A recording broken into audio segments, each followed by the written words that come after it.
Hi, Sally. Hey, Tyler. How are you? I'm good. I need to set down my water. Okay. Now, how are you feeling that you've done that? I'm feeling much better. Okay, good. I was like, if I have to hold my water for this entire intro, we're going to be in trouble. Okay, well, I'm glad that you took care of that. What's the best thing that's happened to you since we last recorded? Oh, boy, I am so excited to tell you this because it happened today, and then I was trying not to text you because I knew I was going to talk to you. Oh, my gosh. This is great. I mean, now I've really built it up a lot. I woke up this morning to a text message from a number that I didn't know, and it was about the podcast. Oh. And it was like, hey, I've been listening to the podcast. And I responded, and I was like, oh my God, thanks so much. Like, it means so much to me. Who is this? And then the person responded and said, like, you might not like this answer, ... Oh. And it was it's an ex-boyfriend from my freshman year of college.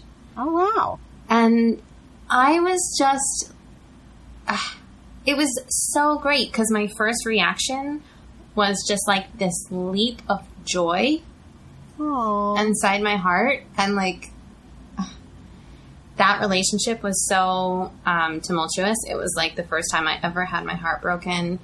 And boy, that relationship did a number on me. And I've done a lot of healing around it this year. And it was so nice that when he said who he was, my first reaction was to be really thrilled to hear from him.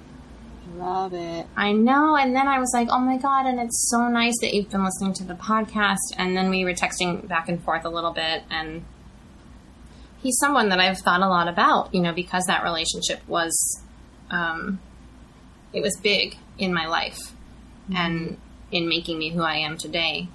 And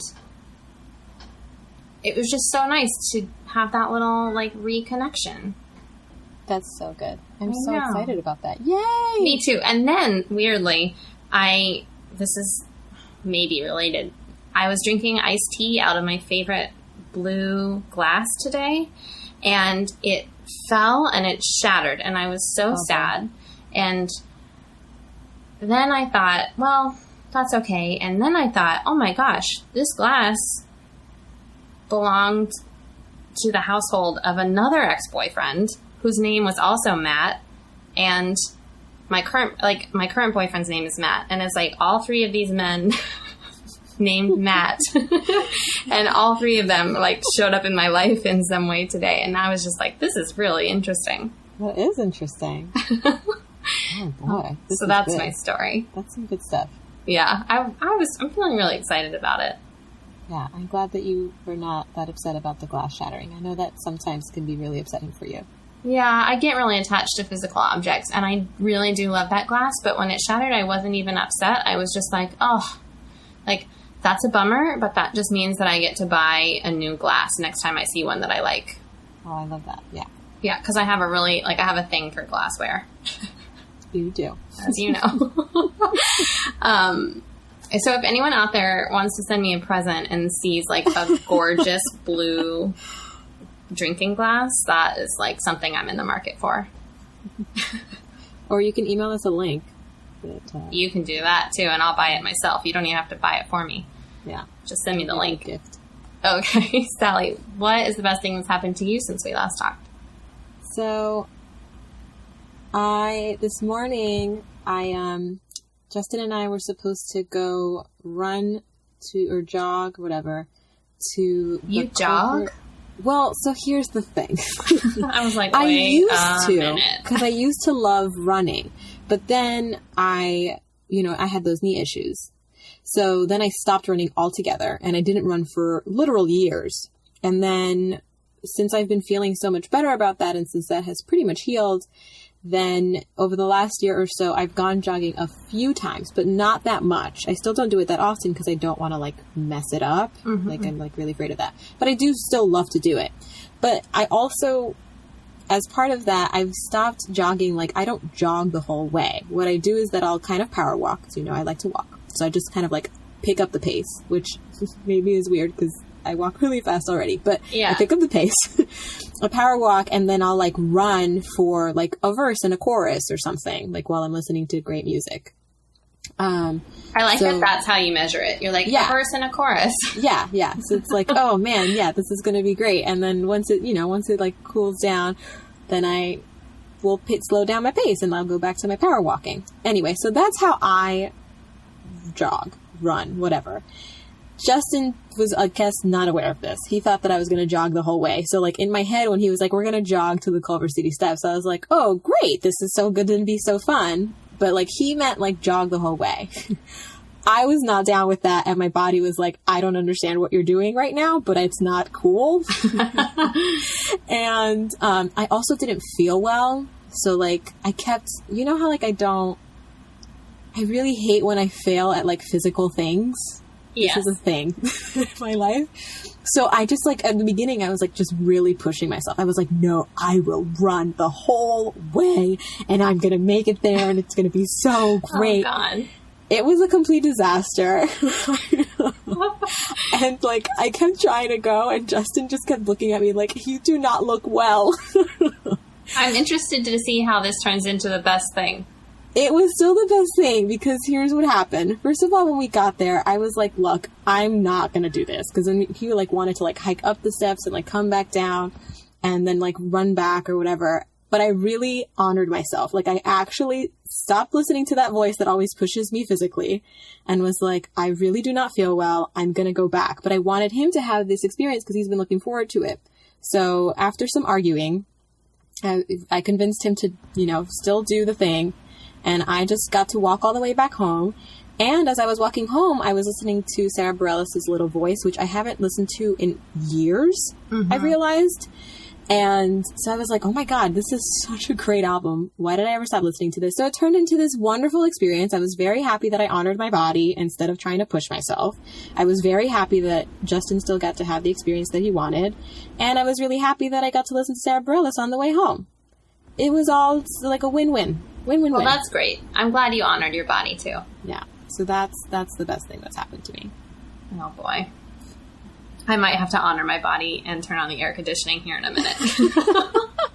It's so hot in New York. Oh, my God. Yeah, it feels like 113 degrees. It feels like 113 degrees.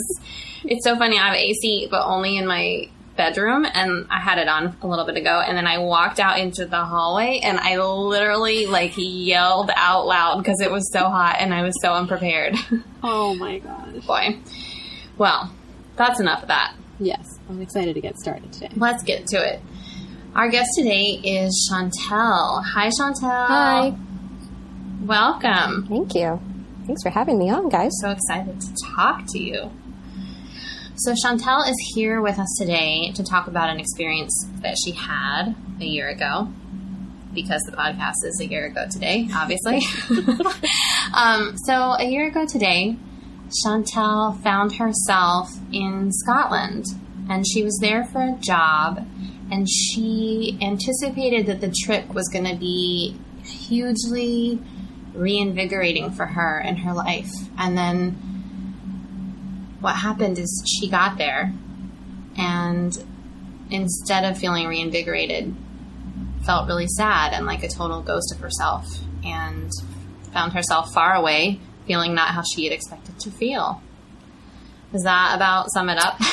That about sums it up. I actually looked up, and a year ago today when I was in Scotland, I was talking to my therapist because she was kind enough to do a Skype session with me a year ago today. And I was talking to her about all the things I was experiencing. And she mentioned, well, you're not having fun. I went, yeah, I'm having fun, but I feel like I am a ghost of myself having fun in my own body, but watching very... It's like I'm floating above myself, watching myself walking the cobbled streets of Edinburgh and wondering, what are you doing? What are you doing with yourself? She goes, you are burned out. I went, huh, that's interesting. You're like, oh, is that what that Yeah. is? I was like, oh, I've been tired before. She's like, no, you're burned out. That's what this is right now. You are clinically burnt out, and it is a thing.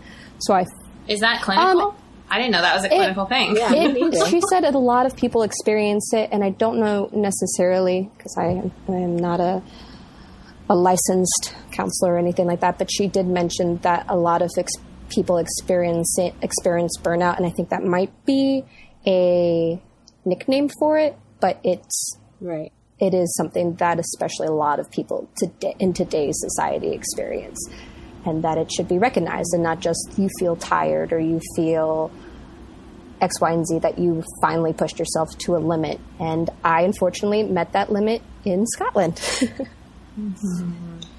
Well, before we go too far, I'm going to invite you to close your eyes for a second and take a deep breath and really go back to that day.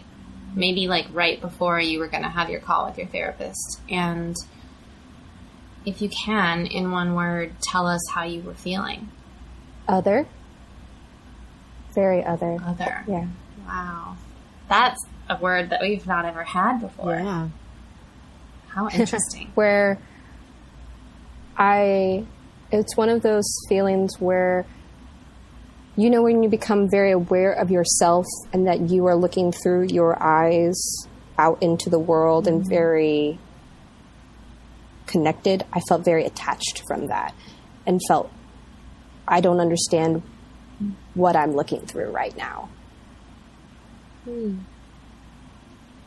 I knew it was me because I've never looked through anyone else's eyes. I have not found the secret John Malkovich hole in anywhere. So it was weird to feel like I was not myself, but I was myself. So other, I think, is a good word. How did you feel after that conversation with your therapist when she kind of gave you a little bit of a framework to understand what was going on? Did you feel any better? I think it allowed myself to feel okay with how I was feeling in Scotland, because I felt that I wasn't taking full advantage of being there. I was expecting, because I was going through not a hard time in New York, but I was having growing pains with New York, just with jobs and with relationships, both romantic and friendship and family.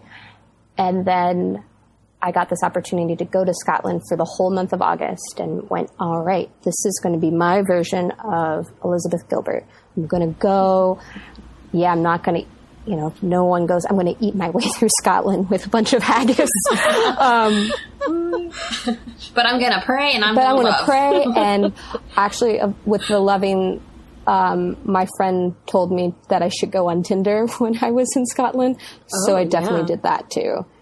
Dating abroad is quite an adventure. I dated abroad, and I had I think even around this time too, one of the dates that I went on, he stuck for the whole month, and he was a very nice guy, and it was like a movie was happening. He asked me what I was doing after I'm going to give it to him, let's say 5 dates. I think it was probably 3 dates.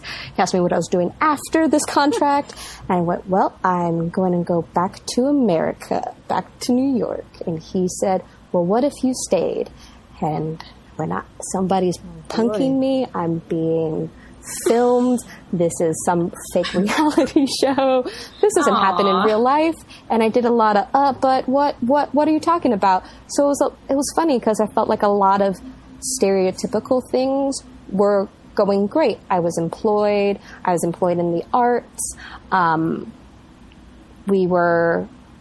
was dating this guy, and he seemed to like me or want to get to know me better, wanted me to move to Scotland, and I was in a foreign country. So you think all these things would line up but yeah, this is great. Nah, it was great, but it was not at the same time. I fully appreciate my time there, and I learned a lot, but it was it didn't feel quite right, if that makes sense. So were you feeling, I want to know more about how you were feeling when you were still in New York. I know, you've talked a little bit about what was happening, but I guess like, how were you feeling that made you so eager to get to Scotland? I just come off of doing my first indie film as a second assistant director, and I had made a leap in my career, I felt, and I was trying to look for the next thing coming up and couldn't necessarily find it. And a lot of things that I was finding, it felt like taking a step back in my career and not maintaining the momentum that I finally felt like I was given the opportunity and wanted to just go full force, go at it, and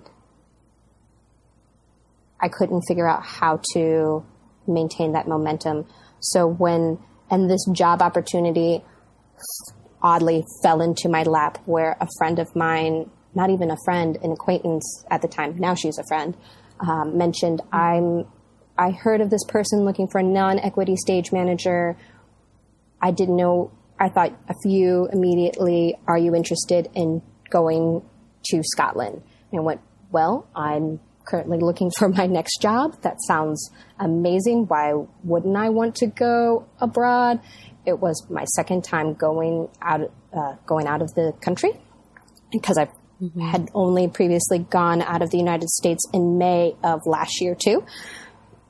So it seemed like, I just need to keep up this momentum of trying to explore new places, of feeling somewhere that the world is learning about this world and learning that it's bigger than just this pocket that we create for ourselves in New York, and felt that New York is sometimes very, as big as it is, it's very isolating, and felt very kind of stuck in a rut here.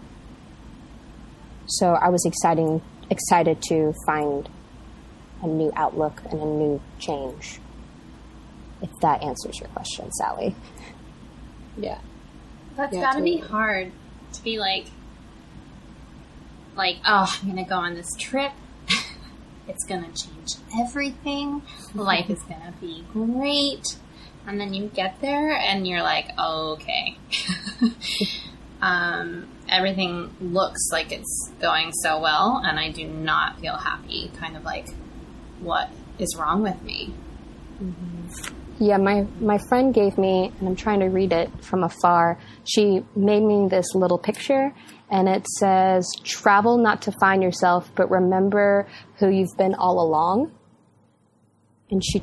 Ooh, I love that. She tried to, because I kept on telling her, I'm going to go refine myself and things like that, and she kept on going, Chantel, well, you are who you are. You are not you now. It's like, no, but you don't know. I felt like I was missing something, and the something I think that I was missing is that I wasn't attuned to myself. I was pulling 20-hour days and just working and not giving myself time to recover from all the jobs that I had been doing, and just constantly go, go, go, go, go. And even trying to, because when I was working in TV and film, and even in theater, I would fill up my days with work, and then when I wouldn't have work, I would try to fill up my days with social things, and very rarely would take time for myself and to check in and go, but really, how are you doing right now? Are you tired? Do you need to take a nap? No. And find myself that when I finally would need to do those things, I would crash, or I would get sick, and then I wouldn't heal properly, or just be sick for a long period of time. So that's how I sort of was in New York, just going through the cycle of work, trying to have a social life, trying to do things, and just felt like trying was all that I was doing, as opposed to actually doing. But I was doing things. Well, but it's like that. I mean, I've had that feeling before, where it's almost like you run, even if things that you're filling your days up with are things that you enjoy, like people that you want to see, work that you love. But it's like that sense of constant motion, where then when you're in a moment that you should be enjoying, you're not able to actually relax into it and enjoy it because you're thinking about the next thing. I don't know if that... I'm just like, this sounds so familiar. I've been there. Yeah. Oh, yeah, totally. I think a lot of people, now, hindsight, I think a lot of people have experienced what I have, and you read about it, you hear about it, you're like, yeah, sure. But that's not me. I'm fine. I can do it. But no. I'm fine. I hit that wall, and I hit it hard, and I wish I didn't hit it where I was. But, you can't control things, and I was very well aware of that when I was over there. Why do you say that you wish you hadn't hit it where you were? I felt like when I was over there were so many opportunities and things that I felt like I could have taken advantage of more. But I was at the point where my show was late at night anyways. It happened around 11, 12 o'clock. So by the time I got back to my flat, it was 1, 2 o'clock in the morning. So I'd do reports until 3, 4 in the morning. And I would find myself that I would just sleep till 2 or 3 and go, well, I'm not taking full advantage of being over here and being abroad. And I felt, even when I was on a trip in May, that anytime I go places, that I need to go and experience things and go sit places and just do things and trying to immerse myself in the life to really gain global perspective, to gain any perspective. And I thought that that's what I was going to try to do, and even gain perspective on myself. But I just felt like sleeping most of the time. I hate that pressure that you feel sometimes where you're like, I have to get the most out of this experience. Because I feel like either you're in a place where you feel like you can't do that and then you feel bad about it, or you push yourself and end up not enjoying yourself because you're pushing so hard to get the most out of it. It's like this weird catch-22. Yeah, I think that's an interesting thing that, like, maybe I got over it really soon into my traveling life, because now whenever I go anywhere, people are always like, oh, what are you going to do there? And if it's a place where I'll be more than, a couple of days, then usually my reply is, I'm going to do whatever I normally do. I'm just going to live my life in this other location. Like, I'm going to, Berkeley, and I'm going to just live my life in Berkeley. I'm going to work. I'm going to go to coffee shops. I'm going to eat out. I'm going to spend time with people that I know, if I happen to know people in that city. And then if not, then I'm going to wander a lot. But I think that that pressure is real, and it is really interesting though, because once you let it go, you get to enjoy everything so much more. Because, you were even able to date. So obviously you were doing something other than sleeping. I was doing something other than sleeping. You got somebody to fall for you. I just really wanted to be like, bounce, wow, wow. Yeah. Well, so I'm curious about having someone label what you were going through. You had someone be like, oh, this is burnout. Were you able to relate to yourself and to how you were feeling differently after you had that conversation? I think I was able to allow myself to, once I put a label on it, which I hate the fact that I was like, yeah, once I was able to put a label on it or put a name to it, I went, duh, that's it. And I'm a talker. I like to talk my problems out and talk about it with multiple people, not just with my therapist, but with like my folks and my friends. And when I was fortunate to talk to one of my best friends and I told her about this, she went, yeah, duh. Did you not know? Went, no one told me. She goes, I've been telling you this for years. Like you weren't listening. Yeah, but I guess it's one of those things when you finally phrase it in this certain sentence in that certain way, that syntax is all of a sudden makes sense to you, that the glass shattered and I saw what was beyond it and went, oh, there I am. I'm tired. I'm burnt out. And it allowed me to, I was then, after that conversation, more accepting to go, no, if you need to sleep, sleep. If you need to do those things that your body needs you to do them. Even though my whole life my mom kept on going, well, you're sick, so you should sleep. Because if you don't sleep, you're not going to get better, which should be a very fundamental and elementary thing. But no, I have all these job responsibilities. I have all these things that I need to do. And just felt the weight of everything about life, that I need to be in a certain place in my life. I need to do certain things in my life. Stuff, and trying to maximize the time and everything. And just trying to be as efficient as possible, multitasking, all this stuff. But once I was told by somebody who is a third party who only observes me from what I tell them to, I think was very eye-opening, as opposed to somebody who sees me in my everyday life. And, I can change who I am on a day, not change who I am, but go, if I'm tired today, I'm going to drink a cup of coffee and I'm going to perk up and move forward and it will be fine. No one can tell that I'm tired, which in reality, I feel like everyone could tell that I was tired. Yeah, we all think that we're like hiding things so well. Yeah. You're like, no, everyone knows. Well, there's something really interesting coming up for me when we're talking about this, like what happens for you internally after you label something, because I think that in general, the idea of labeling things can be kind of a negative thing.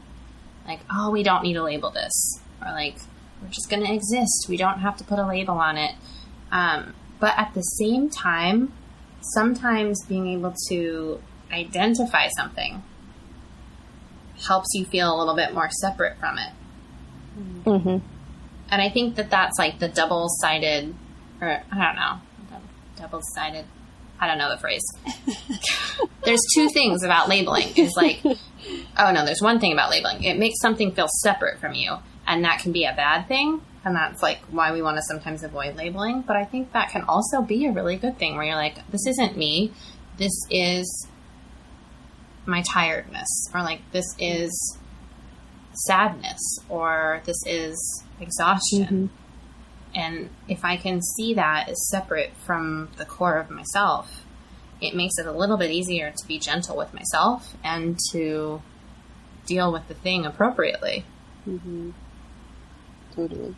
I think for me too, because while everyone says, oh, I'm tired, oh, I'm sad, oh, I'm this, they seem very, not to say generic things, but things that everyone is experiencing. So I know for me, I kept on going, well, everyone's tired, so I'm not alone, and so I'm not special by and this one unique circumstance of going, oh, I've worked 20 hours, or I haven't slept in days properly. So why am I entitled to go, oh, guys, I just need to take a moment and not function for a second? But to just be aware of what your body needs and people are different. Some people can do that, or some people are also just not aware of what their body is telling them. And I am I'm horrible with being attuned to what my body needs. Half the time I walk around and I go, oh, there's a new bruise. I must have run into a door. Don't know when. Maybe 2 days ago. Maybe 5 days ago. Wonder what happened. Oh boy. If it makes you feel better, I do that too. I'll be like, where did that bruise come from? The other day I saw that my hand was bleeding. And I was like, what happened? What did I scratch my hand on? Oh my God. And then you wonder, like, this is the body that I have. It's not like, oh, let me, pause. I'm going to jump out of my skin and, go grocery shopping, and you know, I'm going to park you here. Stay tight. Don't bump into anything, and I'll be back. Stay tight. Don't bump into anything. I love that. I feel like I should give my body that pep talk every morning. Like, don't bump into anything. Don't trip over, walking. Basic human thing, you think. Yeah. Oh my gosh. Well, it's so funny because it's like, I love what you said about feeling like, oh, but everyone's tired.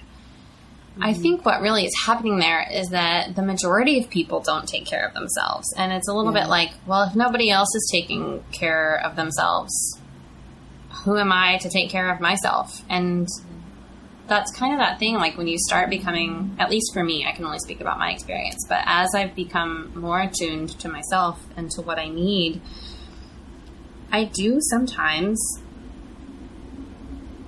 fear that I am being selfish or that I am being perceived as selfish. And at the same time, I'm like, you know what? It's not my fault no one takes care of themselves. Like, I have started to love myself enough in the last year to take care of myself the way that I know I need to be taken care of. Not all the time, but more than I did in the past. And I feel better. And I also have a lot more to give to others now that I've learned to start doing that. So I guess I'm just saying I hear you. No, completely. Because I feel like it's, especially nowadays when we have all the social media platforms and you see people just going, and you see all that they're accomplishing and going, man, I need to accomplish just as much. Or why am I not accomplishing more than I am? Oh, it's because I'm being, I compare it to me being lazy and that I'm not living up to my full potential. And in reality, I just need to also take a breath that, yes, there are some moments where I don't feel like doing something, but that doesn't mean that I am being lazy. And that I think that I kept on going from 0 to 60 with that. Either I was being lazy or I wasn't being lazy, and not the relaxing wasn't in my vocabulary. Is that part of your vocabulary now? Yes. I'm trying more so now. I'm at least at the point now where I can recognize it in myself and go, oh, you need to take a day. You need to not hang out with anybody. You need to not do X, Y, and Z. Those errands can wait. And just do nothing. And that's okay. And to allow myself to go, if you want to binge watch on Netflix, you can. And that is an okay thing to do. Or go outside and read a book. Or try to... I've always been bad about making time for myself and just myself. I think looking at myself, I think it stems from me being an only child. And not growing up being alone because my parents were there. It's not like they left me alone going, all right, kid, see you when you're 18. But there wasn't a sibling or anything like that around. So there was some downtime. There was alone time. And I felt that now I want to, always try to do something and have people in my life and do X, Y, and Z. And just go. But I need to also, I can go, but I need to also stay at the same time and learn that both things are totally valid. I love that. That's my current edge. Like, I feel guilty anytime that I'm taking a break. Like, as if these people are accomplishing so much more than me because they didn't take one nap. Like, it's absolutely ridiculous when I actually think about it. I'm like, this doesn't make any sense. But I'm still like, oh, I can't take that nap because then I won't, whatever. But don't publish you find, a book. Well, but don't you find that when you allow yourself to take breaks, and this question is for both of you, when you allow yourself to take breaks, that you're so much more productive? Because I find that when I'm like working myself into the ground, I don't get shit done. Yeah, no, it makes no sense because even like past experience shows you like, oh, when I take breaks, I thrive. And when I just keep going and pushing, things get bad. But like, that's not the story that we hold in our head. And so, I don't know. It's annoying. I completely agree. It is annoying. Over it. Yeah, with productivity, I feel that, especially with a lot of people's jobs, you don't necessarily see the fruits of your labor right away. And so it's hard to say, I've been productive, but look at this not tangible thing that I did today. And yeah, especially when you don't, like, today I'm going to craft and I'm going to make this object. Sure, you can go, look, Mom, or look, roommate, I made this planter for this new plant that we had. Great.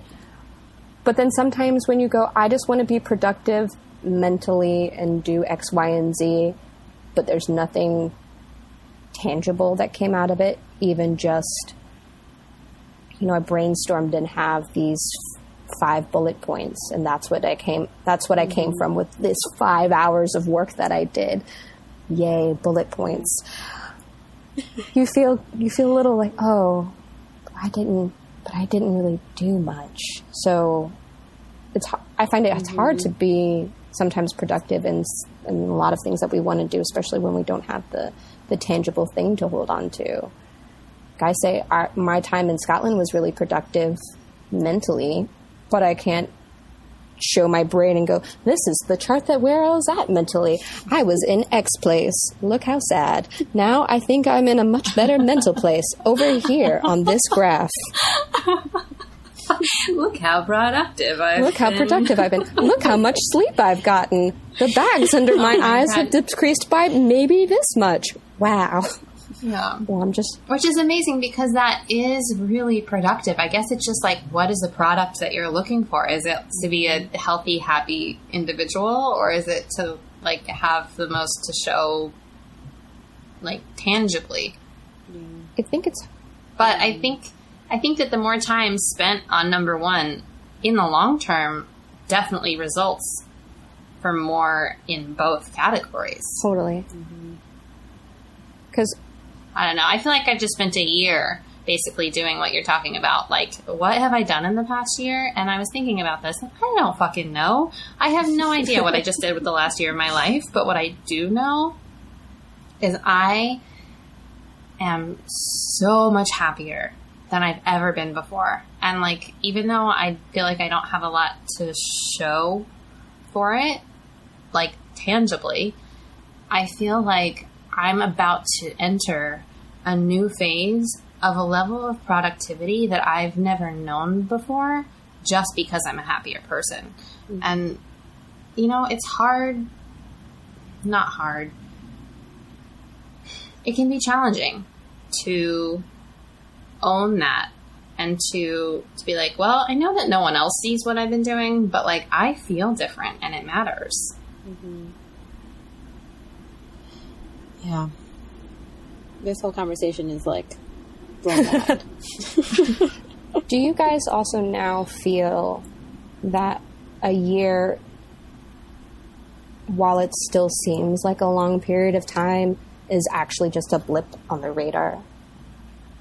Oh my gosh, yeah, yes. Totally. I've been thinking a lot lately because it was just kind of around this time last year when I left my job. And I've been thinking a lot about like for how long I was unhappy before I did something about it. And then I was like, but deep down I have a feeling that when I look back on that period at the end of my life, it will seem very short compared to the rest of it. And it's like, I've been beating myself up, I think, for being miserable and not realizing it. Mm-hmm. Because it felt like I was in that for a long time when I was living it. But even now, when I look back on it, I'm like, oh, but I had to go through that to get where I am. Mm-hmm. And a year felt like a very long time while I was slogging through it one day at a time. But looking back, I feel like it was yesterday that I was in that unhappy place. I don't know. it's like, just Sally and I were just talking on an episode, I don't know which episode, about how part of like evolution as a human is learning how to hold these two contradictory ideas or principles inside yourself at the same time. Yeah. And I feel like that's kind of what that is. It's like, yeah, it took so long, but it also really didn't take long at all in the scheme of things. Yeah. Completely. Where you feel like you want to try these new things, but going, man, it just takes you so long to sometimes get to master or to feel comfortable in doing something.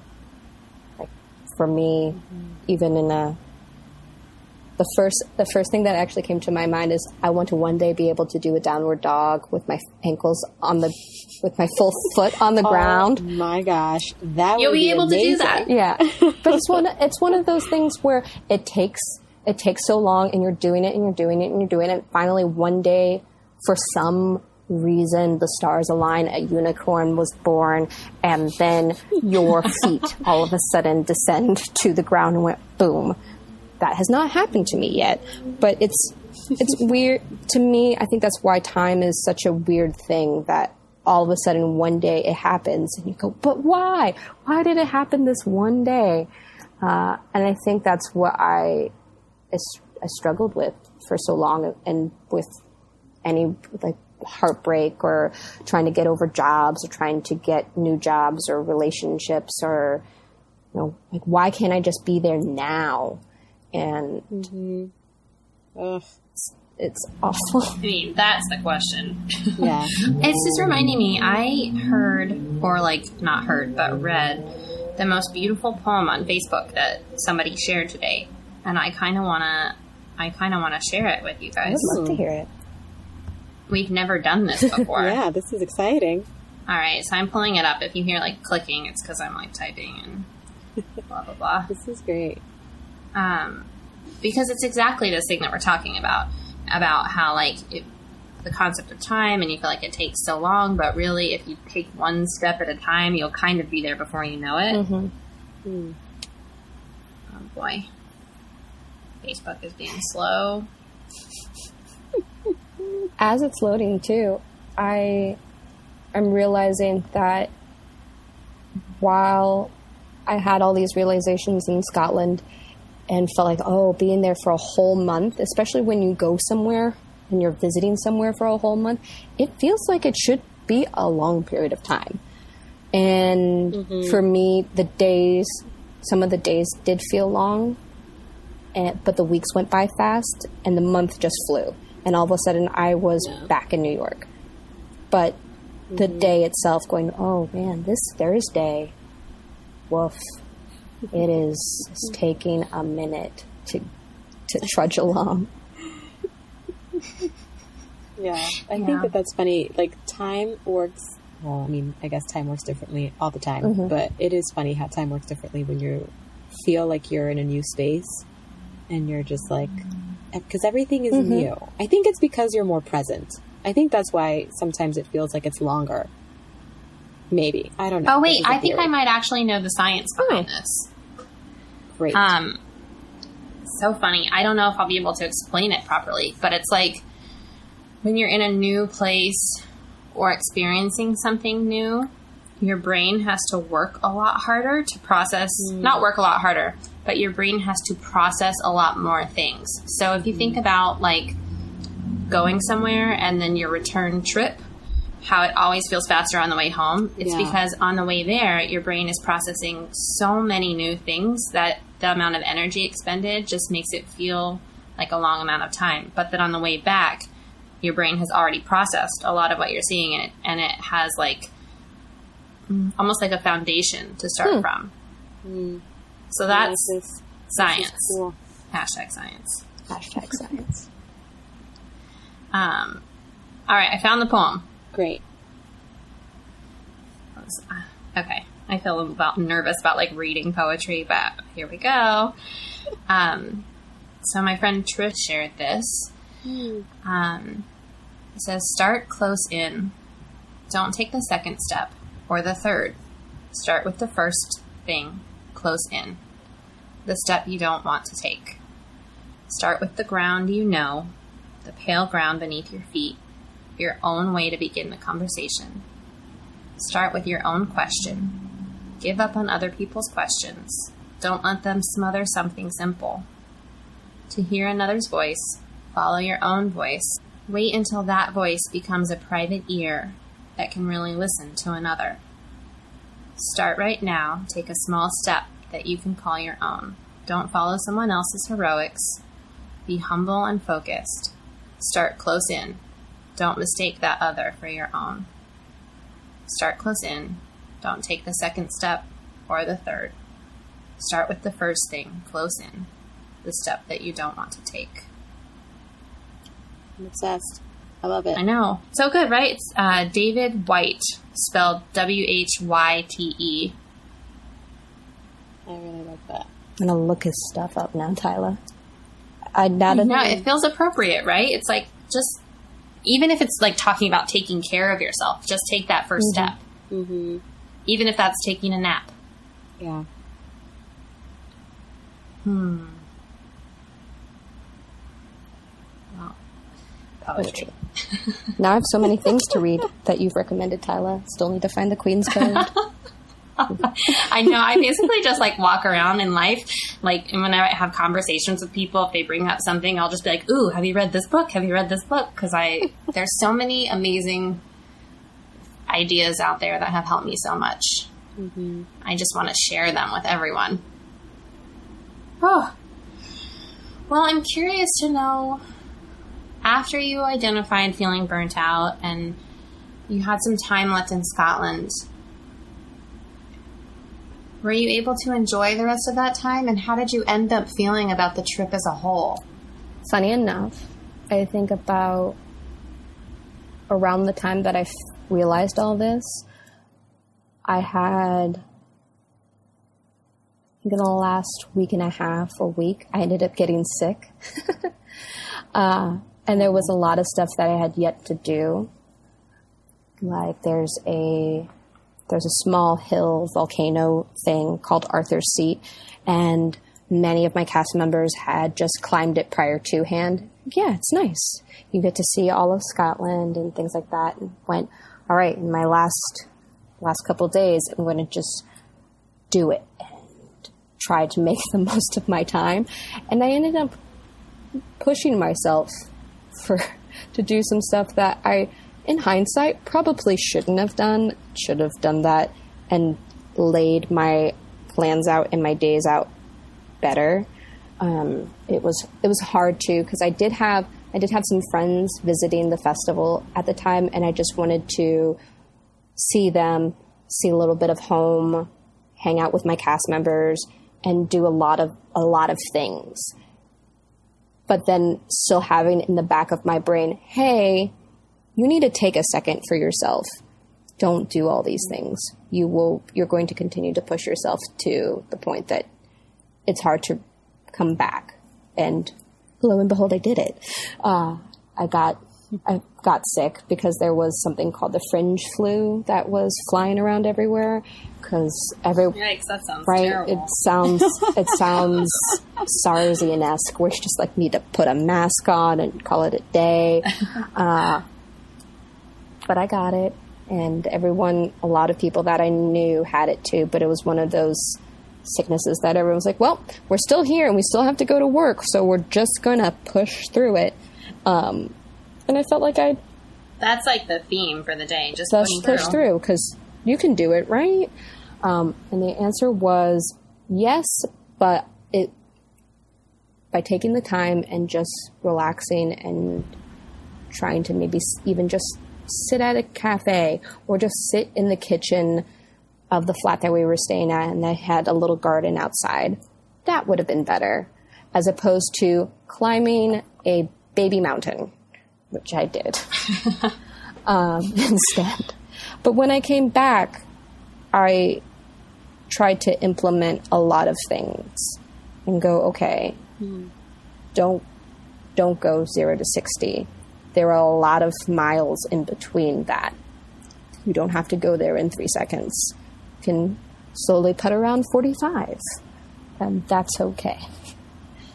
the nice cruising speed. You don't have to just put your... I love your analogies. I speak in metaphor far too much. They're so great.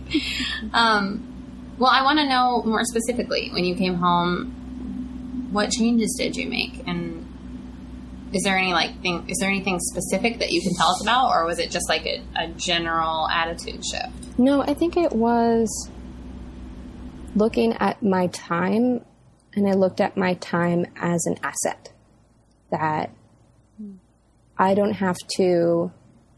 I still have a bad tendency of planning my week out, but also planning my week out with time for myself. If I look at my day and my week and I see it packed full of things, I need to take a moment and go, no, that's not what I should do.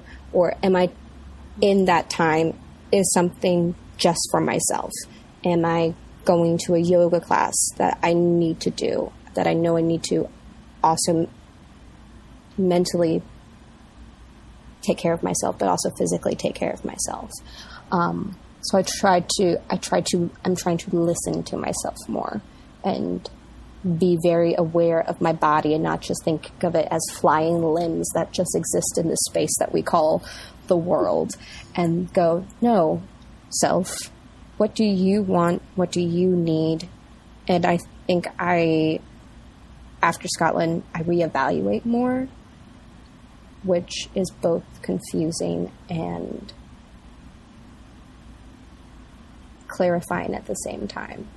Go, do I want this? No, I don't want this. And I have a lot of internal battles with myself and go, yes, no, maybe.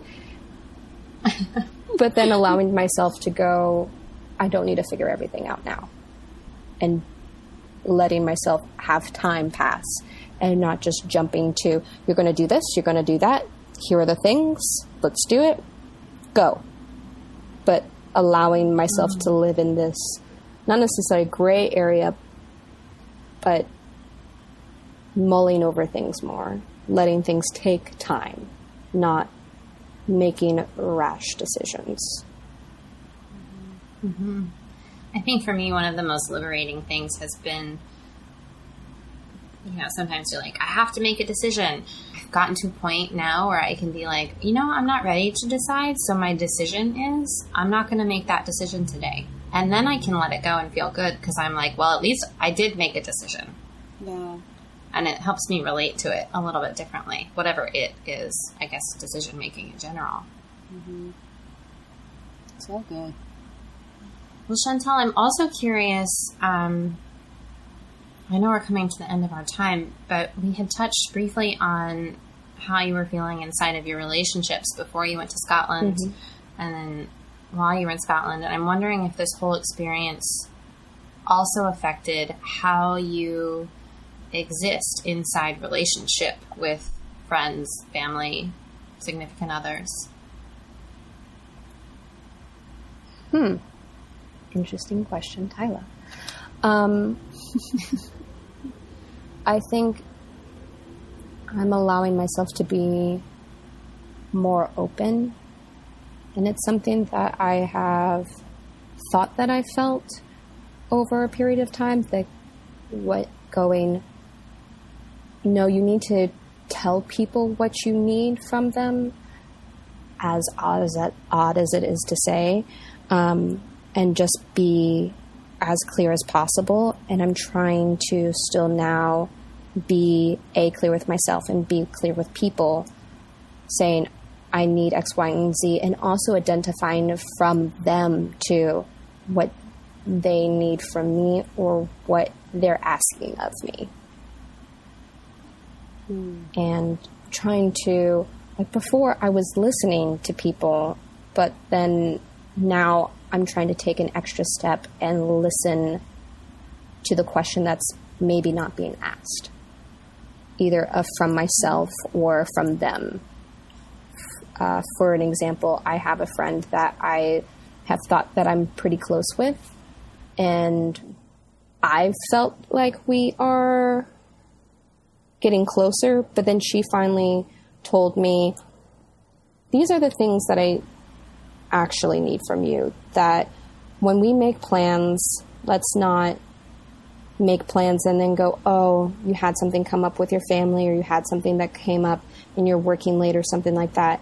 But let's try to, when you know that you are free and can commit to the time, let's make plans then, as opposed to, oh yeah, things sound great. Oh, let's do it.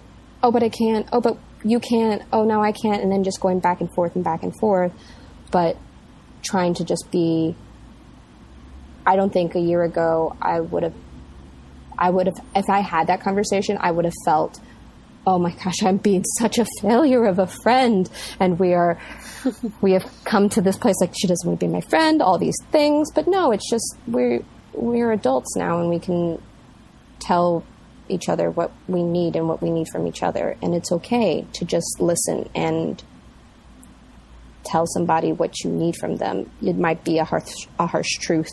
It might be something that they don't necessarily want to hear right then and there, but it might be better for everyone in the long run.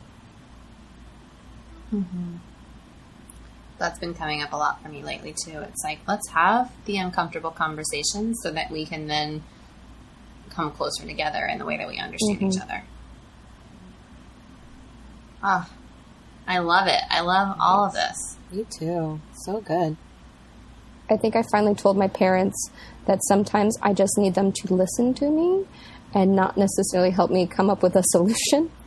And and they said, okay, you just have to let us know when you want that. I went, but can't you tell? You've known me my whole life. They go, no, you have to tell us. We don't know.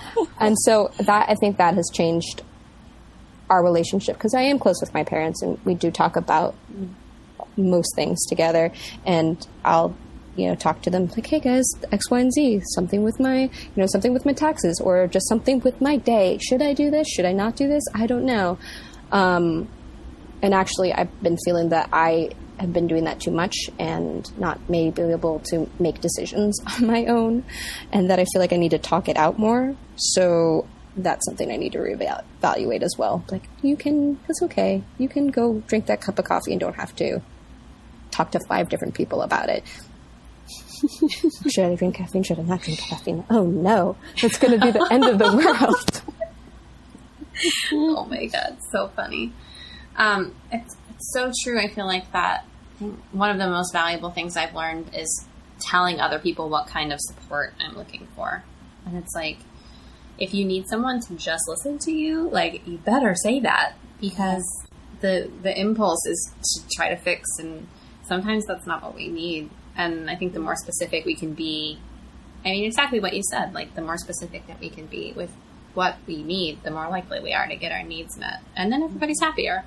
Mm-hmm. Hopefully. Wait, so, Chantel, what ended up happening with the guy? Obviously, you did not stay in Scotland. Obviously, I did not stay in Scotland. But, like, how did you come to that decision? I'm so curious about this guy. I'm all over it. I know, we didn't talk about the juicy love stuff. The goofy love stuff. Just talk about the existential crises of, like, what's going on. He was very nice, but but a lot of the things where I mentioned, like, hey, I don't want to hurt you, or by saying no. And he goes, well, you don't know me. I was like, but why are you asking me to move to Scotland if I don't know you?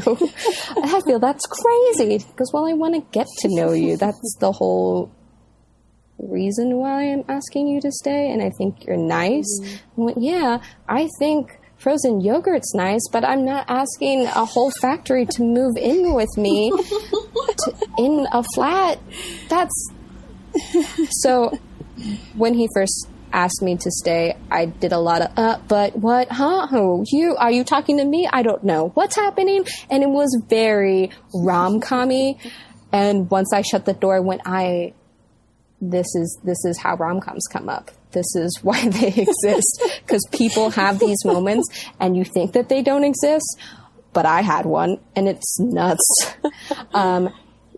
He was okay, and we chatted a little bit afterwards, but what I was coming off romantically was I had this guy that I was pretty head over heels for in New York, and then I left a month in May, because this guy in New York, we had met in December of 2014, and then dated-ish till April.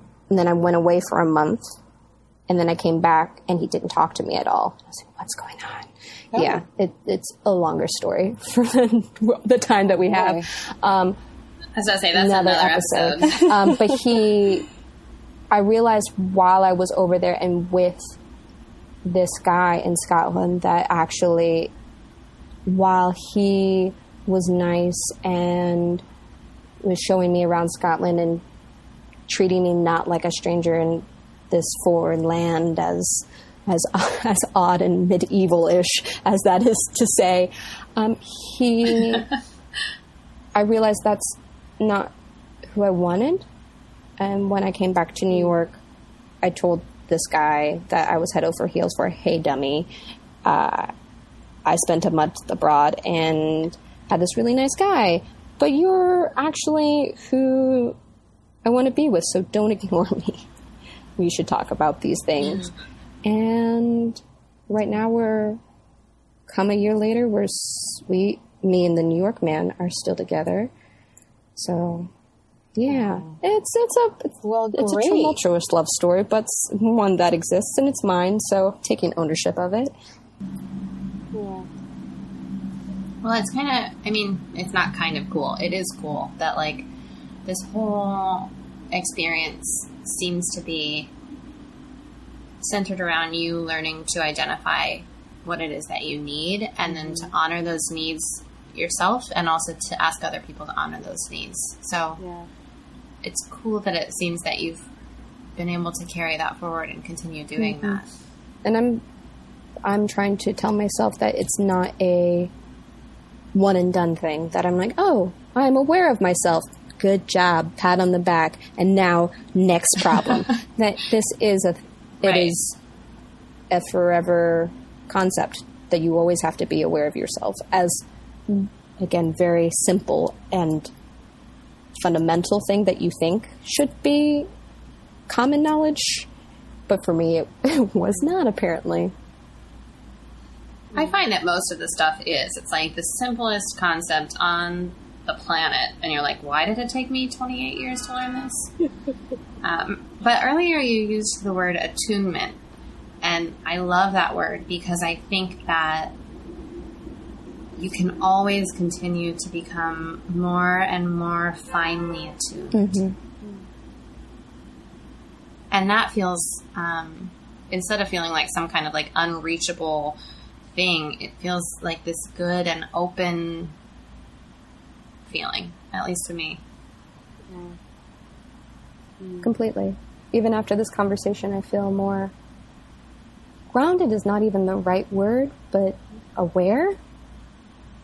Because you don't, for me, I always felt like I have to ground myself, and some words trigger certain feelings for me. But open, I think, is what I'm currently feeling. Just aware of the space that I occupy. That's lovely. Well, that's perfect that you just gave us a word, because I was going to ask you to tell us in one word how you're feeling now about your whole experience.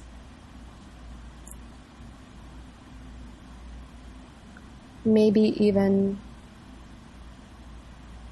awareness. I think awareness would be a good word. Aware of myself, of relationships, that the ripple effects that I have, that people have on me, very stone in the pond, but that is not just a stone, that it's this constant, ever dripping faucet, if you will. That it's not just a one and done thing, that it's the pond is constantly flowing and ebbing, and just be aware of it. Don't just let it happen once and then you're identified with it once. It's a constant thing that you have to just be aware of. Maybe it's like raindrops on a pond. I mean, just to get really, like, feel good about it. Feel good, inspirational poster about it. Yeah. I'm going to make a quote about that. One of those, like, fancy quotes you see on Instagram and Facebook with a cool background. Yeah, those are great. I don't ever make those. So, Chantel, if you could go back to yourself a year ago and speak to yourself from where you are now, what would you say? Take a breath. Take a moment. Allow yourself to feel all your feelings and not to let yourself be overwhelmed with them and trying to deal with them all at once. That sometimes you just have to acknowledge what's there and let it go into the universe and let it come back to you, and not just, I have to deal with this now, but to go, I'm now aware of this and will continue forward. Not even continuing forward, that you have to do movement about it, that you can be on a swing set and you're moving, but you're not moving. You're not actually going anywhere, but you're still swinging up and down, and that's okay. You can be on a tire swing and just circle around and around and around, but you're still not necessarily going anywhere, but you're also going somewhere all at once. And to allow myself to experience all those things and not expect anything to happen because of those movements. That sometimes you just have to acknowledge something and go, cool, nothing happened, and that's okay.